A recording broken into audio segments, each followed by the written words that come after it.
Nobody expected the human envoy to laugh when Princess Aveline asked her question, because on Kareth questions were treated like blades. And when she rose from her silver throne and demanded, "Why do humans bond so hard? Why do they throw away safety and even their lives for people who are not blood?" The chamber went silent, but Captain Elias Mercer gave a laugh, because laughter before a princess could mean mockery or war. And for one sharp second, Aveline thought she had found the first human foolish enough to die over a question. But then she saw his hand press the faded wolf patch over his heart, and she realized that whatever answer lived behind that laugh had teeth. Mercer was scarred, in a plain uniform, no medals. Only that patch sewn above his chest, a wolf head over 6 stars. And Aveline noticed how carefully he carried himself. Like a man built out of old damage and discipline. "Tell me," she said again, slower this time. Because the Karathi did not understand human attachment.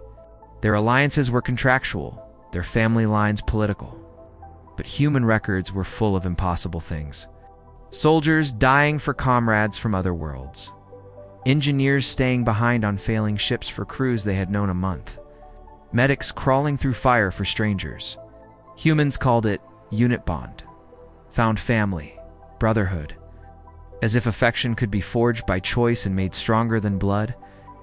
Mercer met her gaze and said, "Because blood is only where you begin, not who you become." And before Aveline could answer, the chamber doors opened and everything changed. 6 humans entered under escort, not diplomats, not officers, but scarred civilians in worn jackets and cargo boots, one with a metal hand, one with a cane, one with silver surgical lattice shining up her neck. And the whole court recoiled at their lack of ceremony. But Mercer went completely still, the woman in front, half her hair shaved.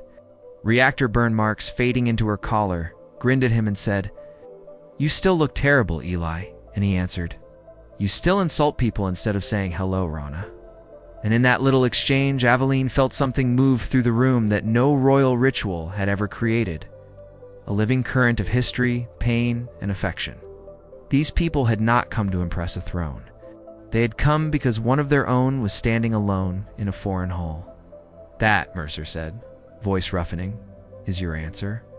Mercer turned back to the princess and said, "9th Breach Recon, Murren Gate Campaign, 8 years ago. We were stationed on a mining moon when pirates took the orbital elevators and shattered the atmosphere processors.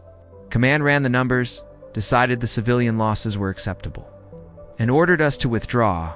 Rana snorted beside him and added, "He is making it sound cleaner than it was.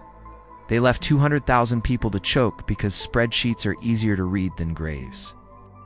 Mercer nodded once and kept going. "We had 1 damaged shuttle, broken comms.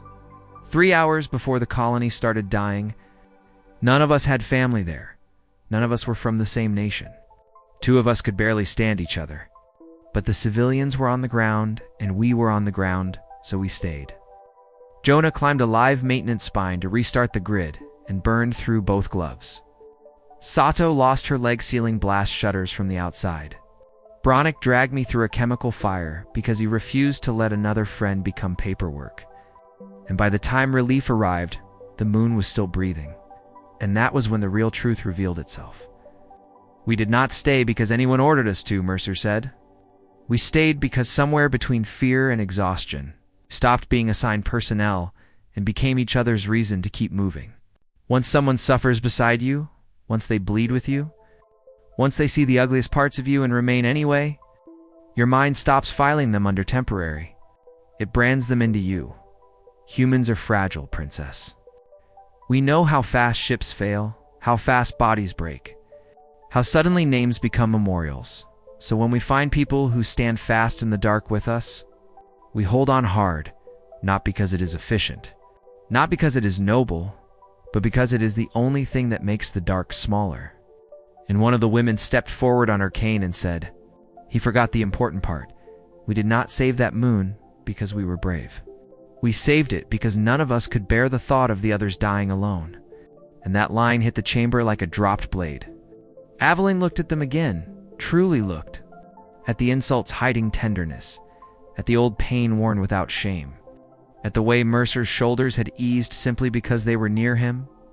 And for the first time in her life, she understood there were powers her empire had never measured. Because this was not sentiment, and it was not weakness. It was an engine.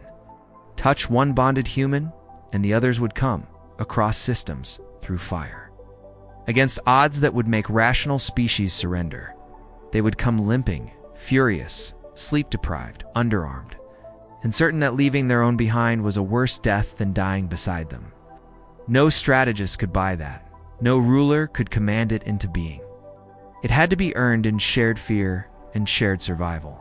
And suddenly, Aveline understood why human fleets fought harder after losses. Why isolated Terrans endured beyond prediction. Why a species so breakable could become terrifying once loyalty locked into place. So that is why, Mercer said, and now his voice carried no bitterness. Only pride worn smooth by grief. We bond hard because one day somebody becomes home. And after that, the universe has to fight all of us at once. Princess Aveline stood very still, then bowed her head, not as ruler to subject, but as one living being, honoring a truth larger than rank. And all around her, the court watched an alien princess offer respect to a handful of scarred humans in work boots.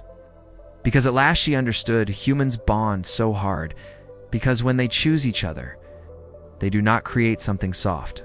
They create a promise, and a human promise. Once shared by a whole unit, can survive neglect, distance, pain, war, and time, then return through the doors like it had never left. And that, more than any weapon, was what made them dangerous.